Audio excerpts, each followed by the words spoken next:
اعوذ باللہ من الشیطان الرجیم، بسم اللہ الرحمن الرحیم۔ یہ لفظ اللہ کو اتنا پیارا لگتا ہے، جو بندہ پڑھ کر سوتا ہے اللہ اس کے نامہ اعمال میں تہجد جتنا ثواب لکھ دیتا ہے۔ ناظرین، اللہ تعالیٰ نے نیکی کرنے والوں اور عمل صالح کرنے والوں پہ اپنے خزانے لٹائے۔ یہ خزانے رحمت و بخشش کے ہیں۔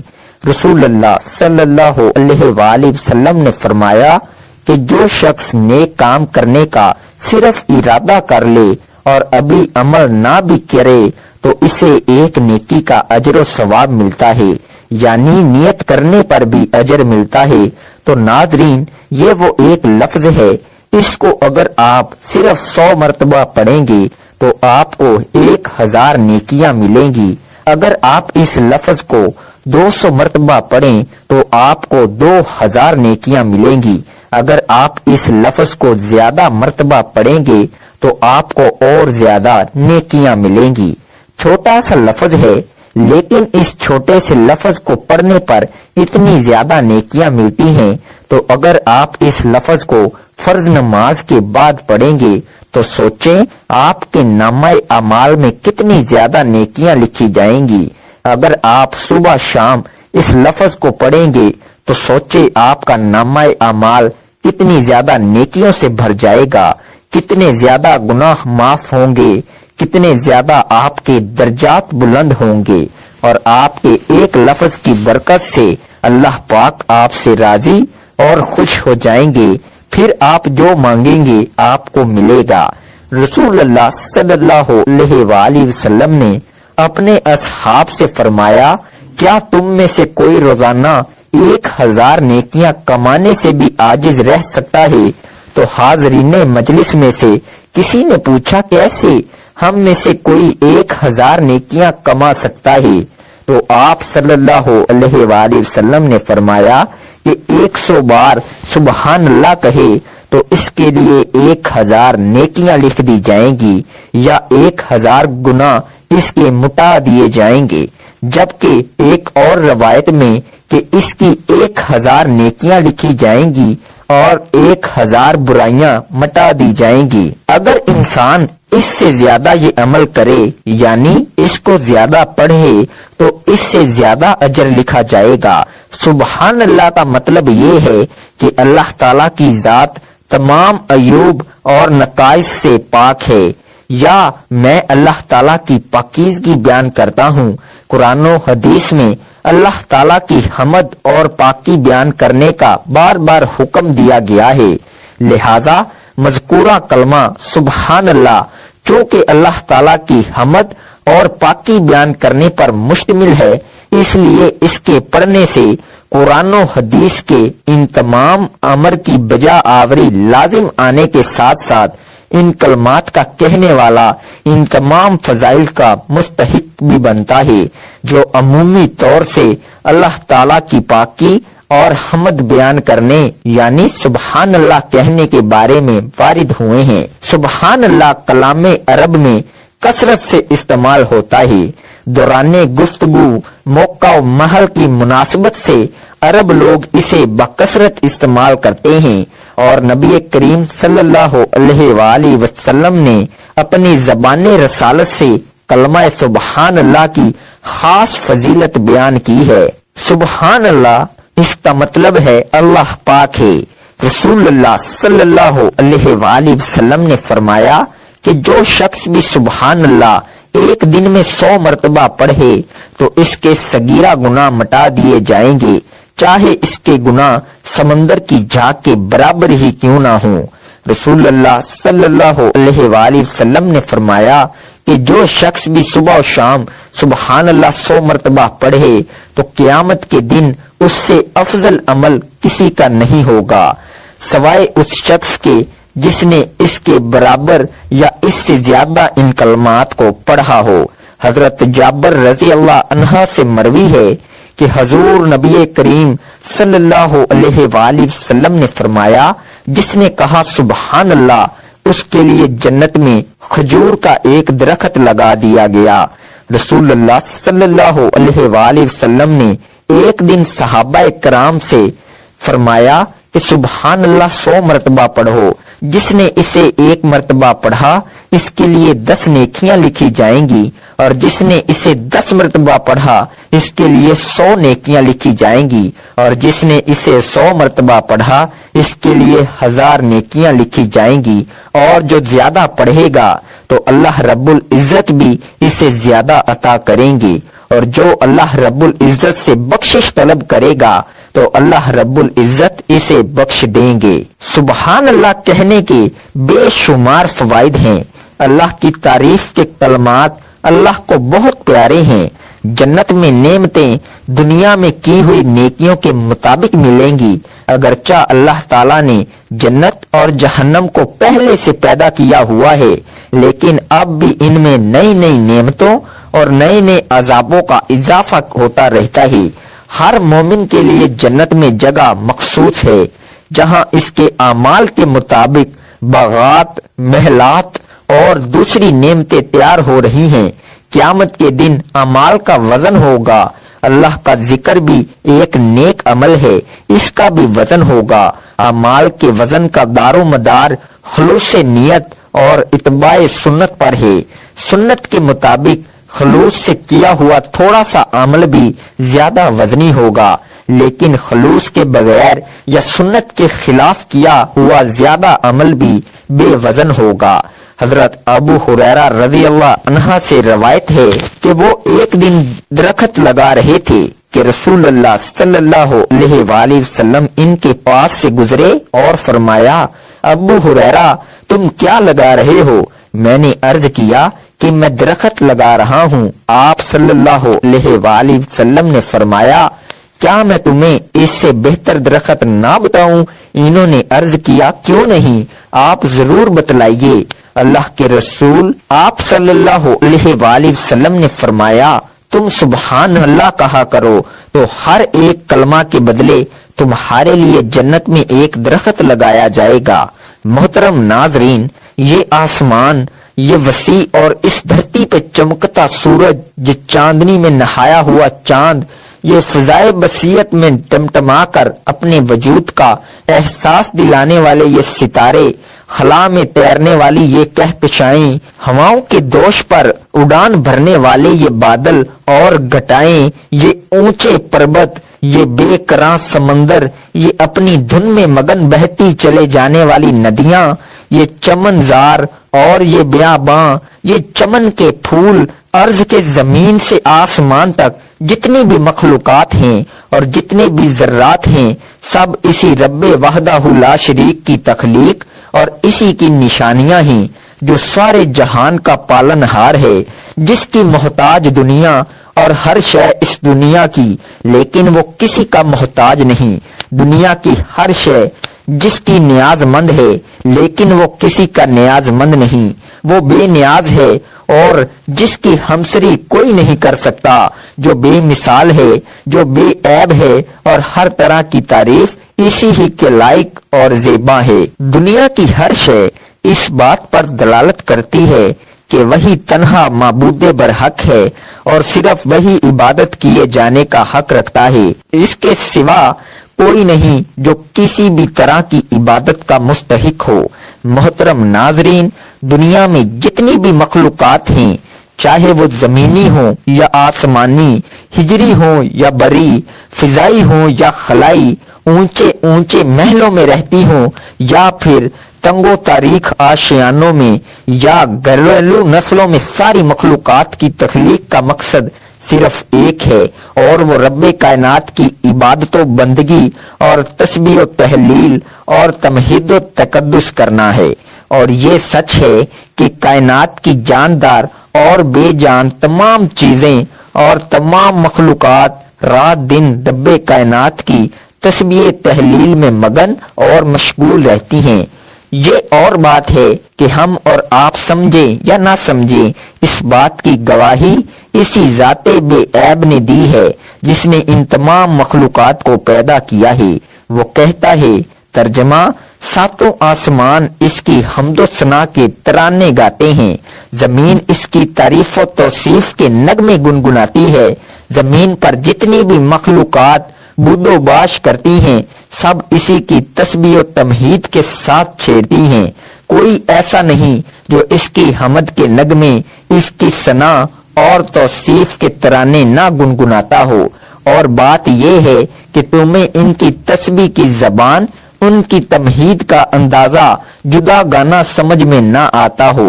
مچھلیاں پانی میں اور چرند پرند فضاؤں میں اس کی حمد و کبریائی کے نغمے گاتے ہیں۔ اللہ تعالیٰ نے اس کائنات کو تخلیق کیا، اسی لیے تخلیقی اعتبار سے اس کائنات کا ایک ذرہ بھی اللہ تعالیٰ کی مرضی کے بغیر حرکت نہیں کر سکتا۔ اور اللہ تعالیٰ قرآن پاک میں فرماتے ہیں کہ جب اللہ تعالیٰ کی منشا ہوتی ہے کسی کام یا امر کی، تو اللہ تعالیٰ اسے حکم فرماتے ہیں کہ ہو جا، تو وہ ہو جاتا ہے۔ یعنی اسے کسی بھی مطلب میں کسی بھی چیز کی محتاجی نہیں ہوتی۔ اللہ تعالیٰ نے اس کائنات کو عدم سے وجود بخشا، تو اللہ چاہے اس کائنات میں کر دے کچھ بھی، اس میں منع نہیں ہو سکتا۔ یہ اللہ قادر مطلق کی قدرت کاملہ ہے، اور اللہ تعالیٰ بڑی شان والے اس کے واحد مالک ہیں۔ قرآن مجید میں اللہ رب العزت فرماتے ہیں کہ بے شک دل کا سکون اللہ کے ذکر میں ہے، یعنی انسان پوری دنیا میں سکون کی تلاش کر لے نہیں ملے گا، کیونکہ حق تعالیٰ نے خود بتا دیا کہ دل کا سکون میری یاد میں ہے۔ جب دل میں سکون ہوگا تو ظاہراً بھی اطمینانیت جھلکتی نظر آئے گی۔ جو قلب میں یاد خدا بسائے گا وہ روحانی سکون پائے گا۔ ذکر الہی دراصل قرب الہی کی خاطر اللہ کو یاد کرنے کا نام ہے، یعنی زبان پر حمد و تسبیح اور تکبیر و تحلیل کے کلمات کا جاری رہنا۔ ارشاد باری تعالیٰ کا مفہوم، تم مجھ کو یاد کرو میں بھی تم کو یاد کروں گا، میرا شکر ادا کرو ناشکری نہ کرو۔ ذکر کی فضیلت اس سے بڑھ کر اور کیا ہوگی کہ خود اللہ سبحانہ و تعالیٰ بھی یاد کرے گا۔ پھر ارشاد باری تعالیٰ ہے کہ شکر کرو ناشکری نہ کرو۔ شکر کا مطلب ہے کہ اللہ کی دی ہوئی نعمتوں اور خدا داد صلاحیتوں اور قوتوں کا اعتراف کرنا، اور زبان سے تعریفی کلمات کا ادا کرنا۔ ان قوتوں اور صلاحیتوں کو اللہ کی نافرمانی سے صرف کرنا اللہ کی ناشکری یعنی کفران نعمت ہے، جس سے بچنے کا حکم دیا گیا ہے۔ یہاں پر ذکر اور شکر کا حکم ایک ساتھ دیا گیا ہے، دونوں میں بہت مشابہت اور مناسبت ہے۔ اللہ رب العزت کی حمد و ثنا اور تسبیح و تحلیل میں شکر کے کلمات بھی پنہاں ہیں۔ ذکر الہی دائمی عبادت ہے، جیسا کہ سورہ آل عمران میں ارشاد باری تعالیٰ کا مفہوم ہے۔ ذکر الہی مومن کا صف امتیازی ہے۔ ایک اور جگہ فرمان الہی کا مفہوم ہے، بکثرت اللہ کا ذکر کرو، بہت ممکن ہے فلاح نصیب ہو جائے۔ حضرت عمر رضی اللہ عنہ نے رسول اللہ صلی اللہ علیہ وآلہ وسلم سے پوچھا، یا رسول اللہ ہم کون سے مال جمع کریں؟ آپ نے فرمایا، ذکر کرنے والی زبان اور شکر کرنے والا دل۔ ایک اور موقع پر آپ صلی اللہ علیہ وآلہ وسلم نے فرمایا، اللہ کا ذکر دلوں کے لیے شفا ہے، اللہ کا ذکر تمہارے سب اعمال سے افضل ہے۔ ذکر الہی کی حقیقت جاننے اور اس کی افادیت سے اچھی طرح مستفید ہونے کے لیے ضروری ہے کہ ذکر الہی کی 3 اقسام کو مختصر بیان کر دیا جائے، تاکہ ذکر کی اصل حقیقت اور افادیت اچھی طرح واضح ہو جائے۔ نمبر 1 ذکر باللسان، نمبر 2 ذکر بالقلب، نمبر 3 ذکر بالعمل۔ مردرجہ بالا تینوں اقسام میں ہم آہنگی ہوگی تو ذکر الہی اصلاح قلب کے لیے شفا اور کیما ثابت ہوگا۔ ذکر باللسان، جب اللہ کی حمد و ثنا، اسماء حسنہ اور تکبیر و تحلیل کے کلمات طیبہ سے زبان تر و تازہ رہے گی تو لازماً اس کے اثرات دل پر بھی مرتب ہوتے رہیں گے، جیسا کہ ارشاد باری تعالیٰ ہے۔ مفہوم یاد رکھو، اللہ کے ذکر سے ہی دل کا اطمینان حاصل ہوتا ہے، یعنی ذکر الہی کے بغیر اہل ایمان کے دل بے قرار اور بے اطمینان رہتے ہیں۔ سورہ اعراف میں ارشاد ربانی ہے، اور اچھے نام اللہ ہی کے لیے ہیں، بس پکارو اللہ کو ان ناموں سے۔ اللہ سبحانہ و تعالیٰ کے اسم و صفات کا ذکر قبولیت دعا کا وسیلہ بھی ہے اور نزول رحمت اور دلی سکون کا ذریعہ بھی ہے۔ سرور کائنات صلی اللہ علیہ وآلہ وسلم نے بھی فرمایا کہ جب ان کے وسیلے سے دعا کی جائے تو قبولیت کی زیادہ امید کی جا سکتی ہے۔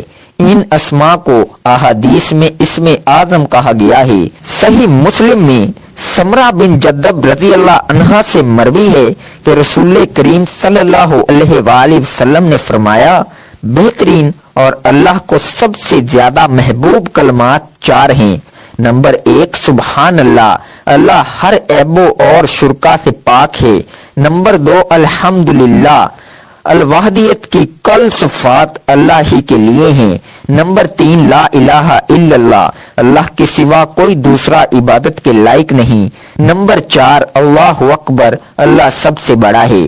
مندرجہ بالا چاروں کلمات میں باری تعالیٰ کی توحید و تکبیر اور تسبیح و حمد بیان ہوئی ہے، اسی لیے یہ اللہ کے دربار میں بہترین اور پسندیدہ ترین کلمات ہیں اور ان کا ذکر اسم اعظم کا ذکر ہے۔ رسول پاک صلی اللہ علیہ وآلہ وسلم نے اپنی بیٹی فاطمہ رضی اللہ عنہا اور ان کے شوہر حضرت علی رضی اللہ عنہا کو ہدایت کی تھی کہ جب تم سونے لگو تو ان کلمات کو پڑھ لیا کرو، جسے ہم تسبیح فاطمہ کے نام سے موسوم کرتے ہیں۔ اگر کوئی مسلمان اپنے گناہوں کی وجہ سے جہنم میں جل رہا ہوگا اور جہنم کی تہ میں ہوگا اور جل کر کوئلہ بن چکا ہوگا، اللہ رب العزت اس کلمے سبحان اللہ کی برکت سے اس کو جہنم کی تہ سے نکال کر جنت میں داخل کرے گا۔ ایک نہر میں اس کو غسل دیا جائے گا جس کو آب حیات کہتے ہیں، وہ بالکل پاک و صاف ہو کر نورانی بن جائے گا اور نکھر جائے گا۔ اس کے بعد اس کو جنت میں داخل کر دیا جائے گا۔ ساری کائنات اللہ کا ذکر کرتی ہے، پہاڑ اللہ کا ذکر کرتے ہیں، کائنات کا ذرہ ذرہ اللہ کا ذکر کرتا ہے اور کائنات کا ذرہ ذرہ اللہ رب العزت کی موجودگی کی، اللہ کی صفات کی اور اللہ پاک کی قدرتوں کا مظہر ہے۔ چلتا پانی اللہ کا ذکر کرتا ہے، پرندے ہوا میں اللہ کا ذکر کرتے ہیں، زمین کے اندر جو مخلوق رہتی ہے وہ اللہ کا ذکر کرتی ہے۔ تو انسان جس کے اوپر اللہ پاک نے اتنی نعمتوں کی بارش کی ہے، اتنی نعمتیں کہ اگر گننے لگے تو ان نعمتوں کا شمار نہیں کر سکتا، اس رب کو یاد کرنا چاہیے۔ اس لیے ہم پر لازم ہے کہ ہم اللہ رب العزت کا ذکر اپنا مقصد سمجھ کر کرتے رہیں۔ اللہ تعالیٰ کا لاکھ لاکھ کرم ہے، احسان ہے کہ اللہ رب العزت نے ہم سب کو بہت بڑی عظیم نعمت کلمہ کی نعمت سے نوازا ہے۔ اس نعمت کی قدردانی کا علم اس وقت ہوگا جب ظاہر کی آنکھ بند ہوگی اور ہمارا آخرت کا سفر شروع ہوگا۔ نبی علیہ السلام نے جنت کی زیارت کی اور جنت کی جو قبیلے کی طرف والی دیوار تھی اس پر چند سطور لکھی ہوئی تھی، جو چیز ہم نے آگے بھیجی وہ ہمارے کام آئی۔ اللہ رب العزت نے جتنی زندگی ہمیں دی ہے اس دنیا میں گزارنے کے لیے، اس 60 سالہ زندگی میں اعمال کرنا، ان کی باقاعدہ ریکارڈنگ ہو رہی ہے۔ اللہ پاک نے دائیں طرف نیکی والا فرشتہ بٹھایا ہوا ہے اور بائیں طرف جو برے کام ہم سے سرزد ہوتے ہیں وہ برے کام ریکارڈ کرتا ہے۔ ایک دفعہ ایک اللہ والے نے اشارے سے اپنے کسی جانور کو بلایا، جیسے جانور کو بلاتے ہیں، اشارہ کرتے ہیں، ہاتھ میں کچھ رکھتے ہیں کہ کچھ جانور کو دینا ہے، کھلانا ہے۔ انہوں نے اشارے سے جانور کو بلایا تو اللہ پاک بعض اوقات غیب کی باتیں اللہ والوں پر منکشف کر دیتے ہیں۔ تو جب انہوں نے اشارے سے جانور کو بلایا تو اللہ پاک نے ان پر وہ منظر منکشف کر دیا کہ فرشتے نے وہ اشارے بھی لکھ لیے۔ تو بزرگ پریشان ہوئے کہ یہ بھی لکھا جاتا ہے، ہر آن ہر گھڑی ہمارے جسم سے جو اعمال نکلتے ہیں ان کی ریکارڈنگ ہو رہی ہے۔ آج سائنس کا دور ہے، ہماری شریعت میں وہ باتیں جن کے بارے میں کسی زمانے میں کمزوری دکھائی جاتی تھی، سائنس نے بھی ثابت کر دیا وہ باتیں درست اور سچ ہیں۔ کمپیوٹر کا دور ہے، ہر چیز کی ریکارڈنگ ہو رہی ہے، اسی طرح ہمارے اعمال بھی ریکارڈ ہو رہے ہیں۔ جو عمل ہم اس دنیا میں کرتے ہیں وہ ریکارڈ ہوتا ہے اور ہمارے اعمال نامے میں لکھا جا رہا ہے، اور یہ اعمال ہم آگے بھیج رہے ہیں، آخرت کی طرف اکاؤنٹ میں جمع ہو رہے ہیں۔ سب کچھ جو ارد گرد ہے انشاءاللہ کل گواہی دے گا، بیت اللہ بھی گواہی دے گا، انشاءاللہ اللہ کے گھر کی دیواریں بھی گواہی دیں گی کہ ان اللہ تعالیٰ کے بندوں نے میرے قریب میں بیٹھ کر ذکر کا حلقہ لگایا تھا اور حلقے میں تجھے یاد کیا تھا، حلقے میں تیری وحدانیت بیان کی تھی، نفی اثبات کا ذکر کیا تھا، اس میں ذات کا ذکر کیا تھا، تیری صفات کا ذکر کیا تھا، اور ذکر قلبی بھی کیا تھا اور ذکر لسانی بھی کیا تھا، کیونکہ اللہ رب العزت تو سمیع بھی ہے اور بصیر بھی ہے، دیکھتا بھی ہے، سنتا بھی ہے۔ تو ہماری یہ گواہی پیش ہوگی انشاءاللہ۔ ذکر کا مقصد قرآن کریم کی طرف لے جانا ہے۔ ذکر میں خشوع آ گیا تو انشاءاللہ جب قرآن کریم کی تلاوت کریں گے تو پھر قرآن کی تلاوت میں خشوع ہوگا، پھر اللہ کی شان یاد آتی ہے۔ اکرما جو ابو جہل کے بیٹے تھے لیکن صحابہ رسول تھے، جب قرآن کی تلاوت کرتے تھے قرآن پہ گر جاتے تھے، آنسو کی لڑیاں جاری ہو جاتی تھیں اور فرماتے تھے یہ میرے رب کا کلام ہے، یہ میرے رب کا کلام ہے۔ قرآن کی ایسی تلاوت کریں، کوشش کریں علماء کرام سے رابطہ رکھیں، جو پڑھے لکھے ہیں ترجمہ کے ساتھ پڑھیں۔ اللہ پاک نے قرآن پاک کو ذکر سے یاد کیا ہے، ہم نے ذکر کو اتارا تو اس کا مطلب یہ ہے کہ ہم جو اسباق پڑھتے ہیں اس کا مقصد یہ ہے کہ قرآن کے ذکر کی طرف منتقل ہو جائیں، یہ قرآن کریم کا حق ہے۔ تو ناظرین جب بھی نماز پڑھیں، نماز کے بعد، فرض نماز کے بعد یا نماز پڑھنے کے بعد سبحان اللہ کی ایک تسبیح لازمی پڑھا کریں اور اس کے ساتھ یہ دعا پڑھیں۔ حضرت ابو الدرداء رضی اللہ عنہ فرماتے ہیں کہ میں نے اللہ کے رسول صلی اللہ علیہ وآلہ وسلم کو یہ فرماتے ہوئے سنا، جو شخص مومن مرد اور مومن عورتوں کے لیے ہر روز 27 یا 25 مرتبہ دونوں میں سے کوئی ایک عدد فرمایا مغفرت طلب کرتا ہے، وہ ان لوگوں میں سے ہو جاتا ہے جن کی دعا قبول کی جاتی ہے اور جن کی برکت سے زمین والوں کو رزق دیا جاتا ہے۔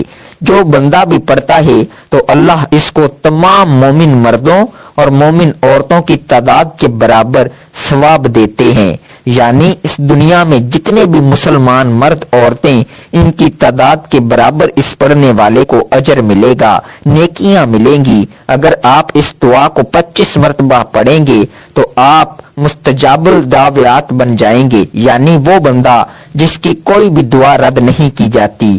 اے اللہ رب العزت، اے ساری کائنات کے شہنشاہ، اے ساری مخلوق کے پالنے والے، اے زندگی موت کا فیصلہ کرنے والے، اے آسمانوں اور زمینوں کے مالک، اے پہاڑوں اور سمندروں کے مالک، اے انسانوں اور جناتوں کے معبود، اے عرش اعظم کے مالک، اے فرشتوں کے معبود، اے عزت اور ذلت کے مالک، اے بیماریوں کو شفا دینے والے، اے بادشاہوں کے بادشاہ، اے اللہ ہم تیرے گناہ گار بندے ہیں، تیرے خطا کار بندے ہیں، ہمارے گناہوں کو معاف فرما، ہماری خطاؤں کو معاف فرما۔ اے اللہ ہم اپنے اگلے پچھلے صغیرہ کبیرہ سبھی گناہوں، خطاؤں اور نافرمانیوں کی معافی مانگتے ہیں۔ اے اللہ رب العزت ہم اپنے گناہوں سے توبہ کرتے ہیں، ہماری توبہ قبول فرما۔ اے اللہ ہم گناہ گار ہیں، سیاہ کار ہیں، بدکار ہیں، تیرے احکام کے نافرمان ہیں، ناشکرے ہیں، لیکن میرے معبود تیرے نام لیوا بندے ہیں، تیری توحید کی گواہی دیتے ہیں، تیرے سوا کوئی عبادت کے لائق نہیں، تیرے سوا کوئی بندگی کے لائق نہیں، تیرے سوا کوئی تعریف کے لائق نہیں۔ ہمارے معبود، ہمارے گناہ تیری رحمت سے بڑے نہیں ہیں، تو اپنی رحمت سے ہمارے گناہ معاف کر دے۔ اے اللہ پاک ہمیں گمراہی کے راستے سے ہٹا کر صراط مستقیم کے راستے پر چلنے والا بنا دے۔ اے اللہ ایسی نماز پڑھنے کی توفیق عطا کر جس نماز سے تو راضی ہو جائے۔ زندگی میں ایسے نیک اعمال کرنے کی توفیق عطا کر جن اعمالوں سے تو راضی ہو جائے۔ ہمیں ایسی زندگی گزارنے کی توفیق عطا کر جس زندگی سے تو راضی ہو جائے۔ ایمان پہ زندہ رکھ اور ایمان پہ ہی موت عطا کر۔ اے اللہ ہمیں تیرے احکام کی فرما برداری کرنے والا بنا اور تیرے پیارے حبیب جناب محمد صلی اللہ علیہ وآلہ وسلم کے نیک اور پاکیزہ آداب کو اپنانے والا بنا دے۔ اے اللہ ہماری پریشانیوں کو دور کر دے۔ اے اللہ جو بیمار ہیں انہیں شفائے کاملہ عطا فرما۔ اے اللہ جو بے اولاد ہیں انہیں اپنے خزانوں میں سے نیک اور صالحہ اولاد عطا فرما۔ اے اللہ جن کے جو کام رکے ہوئے ہیں وہ پورے کر دے۔ اے اللہ بچھڑے ہوں کو ملا دے۔ اے اللہ شادی شدہ جوڑوں میں محبت اور خلوص پیدا کر دے، ان کی زندگیوں میں برکت ڈال دے۔ اے اللہ تمام لڑکے اور لڑکیوں کے نصیب اچھے کر دے۔ اے اللہ جو قرض کے بوجھ تلے دبے ہوئے ہیں ان کا قرض جلد سے جلد ادا کروا دے۔ اے رب العزت شیطان سے ہماری حفاظت فرما۔ اے اللہ حلال رزق کمانے کی توفیق عطا فرما۔ تو آپ اس عمل کو لازمی کریں، اسے شیئر کریں اور اس ویڈیو کو لائک کریں۔ جزاک اللہ۔